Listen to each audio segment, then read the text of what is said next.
بعد. عن أبي هريرة رضي الله عنه قال قال رسول الله صلى الله عليه وسلم لا عدوى ولا تيارة ولا هامة ولا صفر.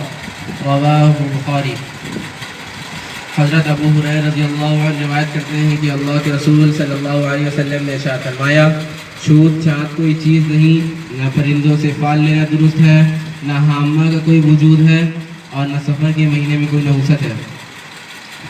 وعن عبد الله بن عمر رضي الله عنهما عن النبي صلى الله عليه وسلم قال مفاتيح الغيب خمس لا يعلمها إلا الله لا يعلم ما تغيض الأرحام إلا الله ولا يعلم ما في غد إلا الله ولا يعلم متى يأتي المطر أحد إلا الله ولا تدري نفس بأي أرض تموت إلا الله ولا يعلم متى تقوم الساعة إلا الله.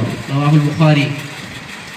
حضرت عبداللہ بن عباس رضی اللہ عنہ سے روایت ہے کہ حضرت عبداللہ بن عمر رضی اللہ عنہ سے روایت ہے کہ اللہ کے رسول صلی اللہ علیہ وسلم نے ارشاد فرمایا مفاتیح الغیب یہ 5 چیزیں ہیں جس کو اللہ کے سوا کوئی نہیں جانتا. خدا کے سوا کوئی نہیں جانتا کہ بچے دانیوں میں کیا ہے، اور خدا کے سوا کوئی نہیں جانتا کہ کل کیا واقعات رونما ہوں گے.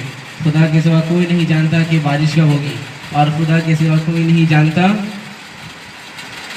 کہ کس کی موت کس سرزمین پر ہوگی، اور خدا کے سوا کوئی نہیں جانتا کہ قیامت کب آئے گی. وعن عبد الله بن عمر رضي الله عنهما قال قال رسول الله صلى الله عليه وسلم وعن ابن عباس عن عمر رضي الله عنهما قال قال رسول الله صلى الله عليه وسلم لا تطروني كما أطرت النصارى عيسى ابن مريم عليه السلام انما انا عبد فقولوا عبده ورسوله. رواه البخاری. حضرت عبداللہ بن عباس رضی اللہ عنہ روایت کرتے ہیں کہ اللہ کے رسول حضرت عبداللہ بن عباس حضرت عمر رضی اللہ عنہ سے روایت کرتے ہیں کہ اللہ کے رسول صلی اللہ علیہ وسلم نے ارشاد فرمایا کہ میری حد سے بڑی ہوئی تعریف مت بیان کرنا. جس طرح نصارہ نے حضرت عیسیٰ بن مریم کی غلط اور حد سے بڑی ہوئی تعریف کی. میں تو اس کا بندہ ہوں، تم بھی مجھے اس کا بندہ اور رسول کہو.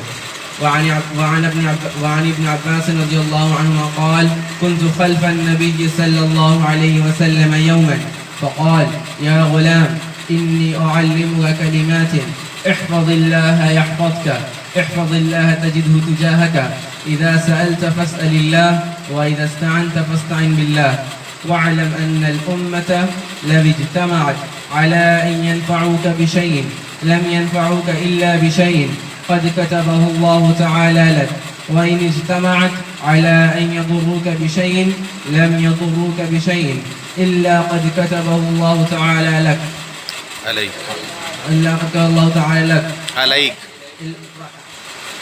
إلا قد كتب الله عليه رفعت الأقلام وجفت الصحف. رواه الترمذي. حضرت عبداللہ بن عباس رضی اللہ عنہ سے روایت ہے کہ ایک دن میں رسول اللہ صلی اللہ علیہ وسلم کے پیچھے تھا. آپ نے ارشاد فرمایا اے لڑکے میں تم کو کچھ بات بتاتا ہوں، میں تم کو کچھ الفاظ بتاتا ہوں، تم اللہ کے حکموں کی حفاظت کرو وہ تیری حفاظت کرے گا. اللہ کو یاد رکھو، اس کو اپنے قریب پاؤ گے. جب بھی سوال کرنا تو اللہ سے کرنا، جب مدد چاہنا تو اللہ سے چاہنا. جان لو کہ اگر ساری دنیا اس بات پر اتفاق کر لے کہ تجھ کو نفع پہنچائے تو تجھ کو کچھ نفع نہیں پہنچا سکتی مگر وہی جو اللہ نے تیرے لیے نہیں کیا ہے. اور اگر ساری دنیا اس بات پر اتفاق کر لے کہ تجھ کو نقصان پہنچائے تو تجھ کو کچھ نقصان نہیں پہنچا سکتی مگر وہی جو اللہ نے تیرے لیے نہیں کیا ہے. قلم اٹھا لیے گئے اور صحیفے خوش کر دیے گئے.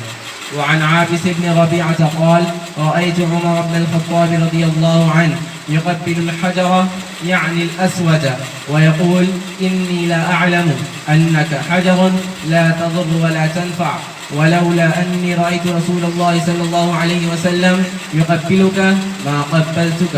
متفق عليه. حضرت عابس بن ربیعہ رضی اللہ عنہ سے روایت ہے کہ ایک دن میں نے حضرت عمر رضی اللہ عنہ کو حضرت اسود چومتے ہوئے دیکھا اور وہ کہہ رہے تھے کہ میں جانتا ہوں کہ تو پتھر ہے، نہ تو نفع پہنچا سکتا ہے نہ نقصان، لیکن اگر میں حضور صلی اللہ علیہ وسلم کو تجھے چومتے ہوئے نہ دیکھتا تو میں بھی نہ چومتا. وعن انس بن مالك رضي الله عنه قال عن رسول الله صلى الله عليه وسلم من فارق الدنيا على الإخلاص لله وحده وعبادته لا شريك له وإقام الصلاة وإيتاء الزكاة مات والله عنه راض. رواه ابن ماجہ. حضرت انس بن مالک رضی اللہ عنہ روایت کرتے ہیں کہ رسول اللہ صلی اللہ علیہ وسلم نے ارشاد فرمایا جو شخص اخلاص کے ساتھ اس دنیا سے رخصت ہوا، نماز قائم کرتا رہا، زکوٰۃ ادا کرتا رہا، تو وہ اس حال میں دنیا سے جائے گا کہ اللہ تعالیٰ اس سے راضی ہوں گے. وعن ابي هريره رضي الله عنه قال سمعت عن ابي هريره رضي الله عنه قال رسول الله صلى الله عليه وسلم من تعلم علما مما يبتغى به وجه الله عز وجل لا يتعلمه الا ليصيب به عرضا من الدنيا لم يجد عرف الجنه يوم القيامه يعني ريحها. رواه ابو داود. حضرت ابو ہریرہ رضی اللہ عنہ سے روایت ہے کہ رسول اللہ صلی اللہ علیہ وسلم نے ارشاد فرمایا جو شخص وہ علم جس سے اللہ تعالیٰ کی خوشنودی حاصل کی جاتی ہے اس کو دنیا کے کسی فائدے کے لیے سیکھے تو وہ قیامت کے دن جنت کی خوشبو بھی نہ پائے گا.